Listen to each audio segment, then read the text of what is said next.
जो महाकाल की काली हैं वो महाकाली हैं। तो महाकाली का जो स्वरूप है वो उग्र होता है दुष्टों के लिए, उग्र होता है असुरों के लिए, पर अपने बच्चों के लिए सदैव वो ममतामयी रहती हैं। जिस प्रकार बाबा भोलेनाथ के बाल रूप बटुक भैरव को उन्होंने अपने छाती से लगा लिया था जब वो रो रहे थे और माता काली का जो क्रोध था वो शांत नहीं हो रहा था, तो भगवान भोलेनाथ ने बटुक भैरव का अवतार लिया और उस समय माँ का ममता भरा जो रूप है वो देखने को मिला। उसी प्रकार माँ अपने बच्चों पर सदैव अपनी ममता लुटाती रहती है। माता काली सभी देवताओं के साथ पूजी जाती है, चाहे वो भगवान शिव हों, माता या दुर्गा का तो रूप ही हैं, भैरव बाबा, हनुमान जी महाराज, या भगवान शिव, गुरु गोरखनाथ जी महाराज, बाबा त्रिलोक भारती, गोगा जी, तेजा जी, बावरी या ज्योतराम बाबा, सबके साथ माता काली की पूजा होती है और ये सब माता काली की शरण में होते हैं। माता काली की शक्ति के बिना कोई शक्ति चली ही नहीं सकती, क्योंकि सभी में माता काली की शक्ति विद्यमान होती है। कई बार आप पूजा पाठ करते हैं और पूजा पाठ करते करते एक ऐसा समय आता है जब आपके ऊपर सवारी आ जाती है, आप खेलना शुरू कर देते हैं, झूमना शुरू कर देते हैं, और वो जो समय होता है वो समय आपके लिए आनंददायक होता है जब माता काली की सवारी आती है। पर कई बार गलती ये हो जाती है कि 35-35 साल, 30-30 साल से आपके घर में कोई प्रेत, जिन, मशान या नकारात्मक शक्ति मौजूद है, पर वो अपने संकेत नहीं देती आपको। बहुत ही सूक्ष्म तरीके से वो आपके घर को परेशान करती है, बर्बाद करती है, आपको पीछे धकेलती है, पर वो संकेत नहीं देती। ऐसे में वो शक्ति जब आप पूजा करते हैं तो वो शक्ति आपके ऊपर सवार हो जाती है और आपकी पूजा का फल ग्रहण करने लगती है। इससे क्या होता है, आपकी पूजा के फल को ग्रहण करके वो शक्तिशाली होती है। जिस प्रकार से पूजा जब देवताओं तक पहुंचती है तो देवता शक्तिशाली होते हैं, उसी प्रकार से जब नकारात्मक शक्ति अगर उसको ग्रहण कर ले तो वो शक्तिशाली हो जाती है और ताकतवर होने के बाद वो आपको परेशान करती है, खेलती है, आपके शीश पर वो खेलती है, सिर पर खेलती है, शरीर पर खेलती है और माता काली का ही रूप प्रकट करती है, क्योंकि आप माता काली की पूजा करते हैं। उसी तरीके से वो जीभ निकालती है, बालों को खिंडाती है, बालों को बिखेरती है और गोल गोल घूमती है, झूमती है, उसी प्रकार से। तो इस प्रकार वो अपने आप को माता काली बोलती हैं कि मैं माता काली हूँ। और इस वहम में, क्योंकि आपके घर में जो व्यक्ति पूजा कर रहा है या आप पूजा कर रहे हैं वो माता काली की कर रहे हैं, तो सभी लोगों के दिल में, दिमाग में एक चीज़ जाती है कि माता काली की ही सवारी है और वो पैरों में पड़ जाते हैं, पूजना शुरू कर देते हैं और फिर वो शक्ति, नकारात्मक शक्ति अपना खेल रचाना शुरू करती हैं। तो कुछ 7 लक्षण मैं आपको बता रहा हूँ, इन लक्षणों से आप जान सकते हैं कि सवारी माता काली की है या फिर नहीं है। अगर कोई प्रेत, मशान, जिन, नकारात्मक शक्ति आपके शरीर पर खेल रही है या कोई प्रेतनी खेल रही है और वो कह रही है मैं तो माता काली हूँ, जीभ निकाल रखी है उसने, जीभ निकालने से माता काली नहीं होती और ना ही सिर के बाल खोलने से माता काली आप कहेंगे उनसे। माता काली जब आती हैं तो अपने स्वरूप में आती हैं और अस्तित्व में आती हैं, तत्वों के साथ आती हैं। तो आपको ये जानना बहुत ज़रूरी है कि वो जो सवारी है वो माता की है या फिर किसी अन्य की, क्योंकि अगर वो सवारी आप नहीं जानेंगे तो वो सवारी फिर खेल खेलना शुरू कर देगी और आपको पाप का भागीदारी बनाना शुरू कर देगी और आपको कभी उभरने ही नहीं देगी और आपके घर में परेशानियाँ उत्पन्न वो करती रहेगी। इसलिए वीडियो को ध्यान से सुनिए, बारीकी से। पहली बार शिव कृपा परिवार पर है तो वीडियो के नीचे जो लाल कलर का बटन है सब्सक्राइब का, उसे दबा के चैनल को सब्सक्राइब कीजिए, बेल आइकन को दबाइए ताकि जो जानकारी हम डालें वो सबसे पहले आपको मिले और कमेंट में जय माता दी जरूर लिखिए। सबसे पहला लक्षण होता है, जिस भी व्यक्ति को माता काली की सवारी है या नहीं है, आप कैसे जान सकते हैं कि अगर किसी व्यक्ति को सवारी आती है माता की तो वो ऐसा नहीं कहीं भी आ जाएगी। माता की सवारी जागरण में या आप पूजा करें तब आ सकती है, और वो भी अगर आपका कोई गुरु है तो, गुरु नहीं है तो वो बहुत ही कम आती है।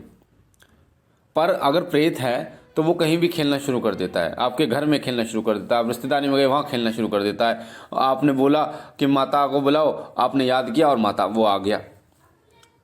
तो इस प्रकार से खेल खेलना आपके साथ शुरू कर देती है। तो माता अगर ऐसा आपको लगे कहीं भी खेलने लगी तो वो माता बिल्कुल भी नहीं है। दूसरा संकेत है, लक्षण है, वो है कि वो बहुत बड़े बड़े बोल बोलना शुरू कर देती है। जो प्रेत है, माता कभी बड़े बोल नहीं बोलती, जो होगा वही बोलती हैं, उनको भूत भविष्य वर्तमान सब पता होता है, पर जो प्रेत होता है वो तो आपको अपनी तरफ आकर्षित करने के लिए, क्योंकि वो अतृप्त आत्मा होती है, वो आपके शरीर के जरिए अपनी संतुष्टि करने के लिए कोशिश करते हैं, तृप्त होने की कोशिश करते हैं, और शरीर में जो आनंद मिलते थे उसको पहले, उन आनंदों को ग्रहण करने की कोशिश करते हैं, जिससे क्या होता है वो आपको बोलते बड़े बड़े, अगले महीने तेरी लॉटरी लग जाएगी, या फिर अगले महीने तेरा काम ये हो डबल हो जाएगा, या फिर तेरा लड़का हो जाएगा, ये हो जाएगा, तेरी शादी हो जाएगी, और इसी लड़की से तेरी शादी हो जाएगी, इस प्रकार से। तो वो कभी माता काली नहीं हो सकती। माता कभी बड़े बोल नहीं बोलती।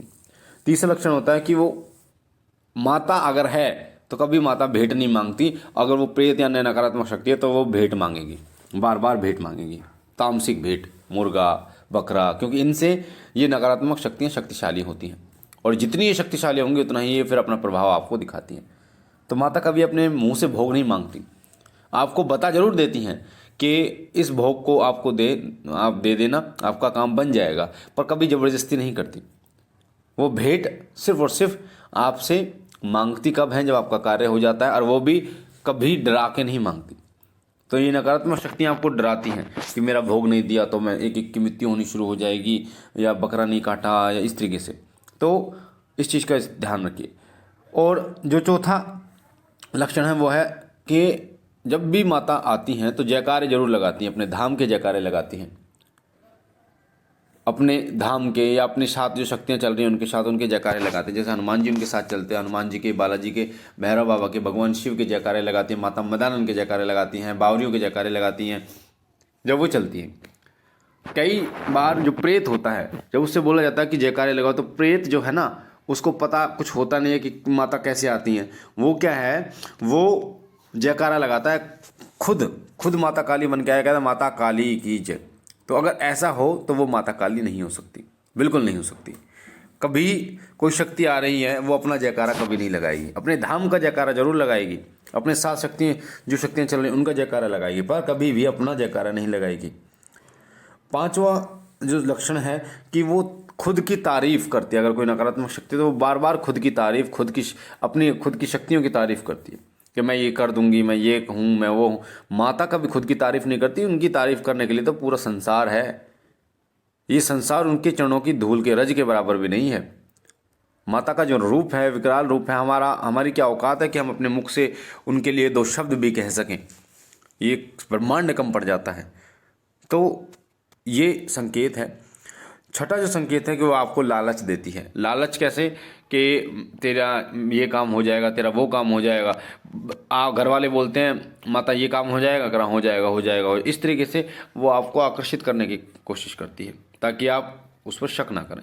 और जो सातवां संकेत है, लक्षण है, वो है कि अगर वो शक्ति है तो अगर माता काली है तो वो आपके बारे में बताएंगी, आपकी परेशानी के बारे में बताएंगे, उसका निवारण बताएंगे। पर जो नकारात्मक शक्ति होगी वो कभी आपकी परेशानी के बारे में, वो आपको उल्टी सीधी चीज़ें बताएंगी, और आप उनसे वो चीज़ पूछिए जो उसको ना पता हो कि आपके पिता का देहांत कब हुआ था, क्या कहाँ है वो, ये सारी चीज़ें पूछेंगे तो वो नहीं बता पाएगी। तो ये सब संकेत हैं कि माता काली वो नहीं है, वो एक प्रेत है।